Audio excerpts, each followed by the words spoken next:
Alô você que me acompanha aqui no meu canal. Aqui é a professora Jaqueline Silva. Na aula de hoje, nós vamos entender por que houve o desafio, a necessidade de se calcular a integral de uma função. Gostou da ideia? Eu sei que você gostou. Clica no joinha, então clica aí no joinha e se inscreve no canal se você ainda não está inscrito. E vem comigo!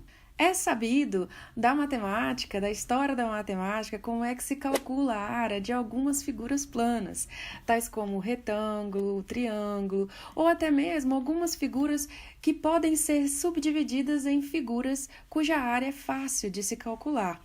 Por exemplo, aqui eu coloquei 3 exemplos de áreas de figuras que a gente sabe calcular. A área do retângulo, então, é base vezes altura. A área de um quadrado é lado vezes lado, né? Que é lado ao quadrado. A área de um triângulo é base vezes altura dividido por 2. E neste caso aqui, a área desse polígono é a área de cada um desses 4 triângulos somados. A necessidade de se calcular a integral surgiu da necessidade de se calcular a área de figura que não é tão regular assim. Como, por exemplo, o cálculo da área dessa figura. Aqui nós temos a função y igual a f de x, o eixo das abscissas, a reta x igual a b e a reta x igual a a. Como que se faz para calcular essa área? Bom, primeiro nós vamos começar com um exemplo simples, que é o cálculo da área da figura f de x igual a x ao quadrado. Daí a gente estende, então, a noção de cálculo de áreas para qualquer tipo de curva. Observe, então, aquela velha conhecida, f de x igual a x ao quadrado, a reta x igual a 1 e o eixo das abscissas. Essas duas retas mais essa curva formam a região S, que é a região cuja área nós vamos tentar calcular. Para começar, eu vou dividir essa região S em 4 partes e vou chamar essas 4 partes de S1, S2, S3 e S4. Como eu dividi esta região em 4 partes, cada uma dessas bases mede 1/4, de forma então que esta base aqui mede 1/4, essa aqui 1/2, essa aqui 3/4 e essa aqui 1/3. Ok? Vamos completar, então, essas 4 partes na forma de retângulos. Vocês observem que se eu fechar esses retângulos, a área rosa, ela fica muito maior do que a área da superfície S, que eu quero calcular. Não tem problema, a ideia é essa mesmo. E daí eu vou ter aqui, ó, base 1/4 vezes altura 1/4 ao quadrado, porque a minha função é f de x igual a x ao quadrado. Base 1/4, altura 1/2 ao quadrado. Base 1/4, altura 3/4 ao quadrado. Base 1/4, altura 1 ao quadrado. E daí eu vou somar todas essas 4 áreas, base vezes altura. E vou encontrar o número 15 sobre 32 avos, que dá aproximadamente 0,46875. Lembrando, esse valor que eu encontrei, ele é muito maior do que o valor da área que eu estou tentando calcular. Então, eu coloquei aqui, ó, que a área que eu quero saber o valor dela é bem menor do que esse valor. Agora, nós vamos usar o mesmo raciocínio, só que ao invés de completar os retângulos por cima, nós vamos completar os retângulos por baixo. Vem comigo. Olha, completando os retângulos por baixo, você pode ver que o primeiro retângulo ele tem altura 0. E os outros 3 retângulos vão ter altura 1/4, altura 1/2 e altura 3/4. Então, eu coloquei aqui, ó, base vezes altura, base vezes altura, base vezes altura, base vezes altura, e somamos todas as áreas e encontramos 7 sobre 32, que vai dar 0,21875. É importante ressaltar que esse valor que nós encontramos, ele é bem menor que o valor da área que estamos tentando calcular. Para melhorar esta precisão, o que a gente pode fazer? A gente, ao invés de usar 4 retângulos por baixo e por cima, a gente pode usar 8, ó. Usando 8 retângulos por baixo e por cima, quando a gente tenta calcular as 8 áreas, o que vai acontecer? nós vamos encontrar uma área por falta de 0,273437,5 e uma por excesso. Vocês observem que o resultado melhorou um pouquinho, mas ainda está bem longe daquilo que a gente quer. Como é que a gente vai melhorar a qualidade desse resultado? Para melhorar a qualidade desse resultado, basta ir aumentando a quantidade de retângulos, por baixo ou por cima.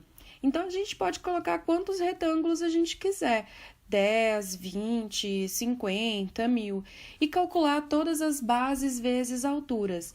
E aí, a gente pode observar aqui, para 1000, que por falta nós vamos ter 0,3328 de área e por excesso 0,3338 de área. Então, a gente já tem uma ideia aí de que a nossa área ela está muito próxima de 0,333333. Então, eu vou colocar aqui que o limite da minha área por falta ou por excesso, ele é 1/3 quando n tende ao infinito. Lembrando que n é a quantidade de retângulos que você usa. Ou seja, quanto mais retângulos você usa no cálculo da sua área, mais próximo de 1/3 você vai ficar. Tem dificuldade para entender o conceito de limite no infinito? Eu vou deixar o card aqui no canto superior direito para você visitar a aula no nosso canal. Matematicamente, como que a gente prova que realmente essa área vai dar 1/3, professora Jaqueline? Bom, a gente prova da seguinte forma. Como quando n tende ao infinito, nós estamos dividindo a nossa superfície por n vezes, eu vou dizer que cada base mede 1/n. A altura vai ser 1/n², 2/n², 3/n² e assim sucessivamente. Então, o que a gente tem aqui, Base vezes altura, base vezes altura, base vezes altura, infinitas bases vezes alturas aqui dentro, mais a última base vezes a última altura, que é n/n, que é 1. A gente soma todo mundo, e aí eu vou colocar o 1/n, entre parênteses, porque ele é fator comum. Vou colocar o 1/n² também, que se vocês observarem, ele está em todas as parcelas. E aí vai sobrar aqui dentro 1² mais 2² e assim sucessivamente até n². Esse 1/n com 1/n² vai dar 1/n². E aqui dentro eu tenho uma progressão, cuja soma geral dos termos é dada por essa expressão aqui. Bom, então eu vou trocar essa soma.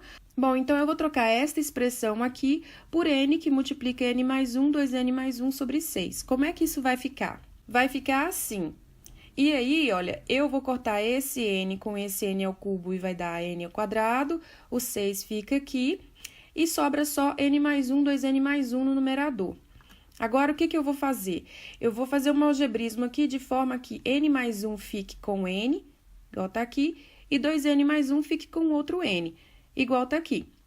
Tira 1/6 do lado de fora, porque ele é uma constante, é uma propriedade de limites. O cardzinho da aula de propriedades de limites está aí no canto superior direito. É só clicar no izinho. Quando a gente calcula o limite para n tendendo ao infinito de 1/n e 1/n, isso vai dar 0. Sobra só 1 e 2. 1 vezes 2 dividido por 6 vai dar 1/3. Então, a gente prova que realmente aquela área que intuitivamente a gente estava achando que daria 1/3, matematicamente é possível provar que dá 1/3. Então, o cálculo de áreas, ele pode ser estendido também para várias utilidades no ramo das físicas. Eu posso calcular comprimento de curvas, eu posso calcular volumes de sólidos, centros de massa, forças de pressão que envolvem a pressão da água, trabalho, enfim, uma infinidade. É por isso que quando você entra nos cursos de exatas na universidade no primeiro semestre, você precisa fazer cálculo antes de fazer física. Na próxima aula, nós vamos falar sobre as propriedades de integrais, o que pode e o que não pode ser utilizado quando a gente calcula integral, ok? Te espero na próxima aula, não se esquece de se inscrever no canal se você ainda não está inscrito e até lá!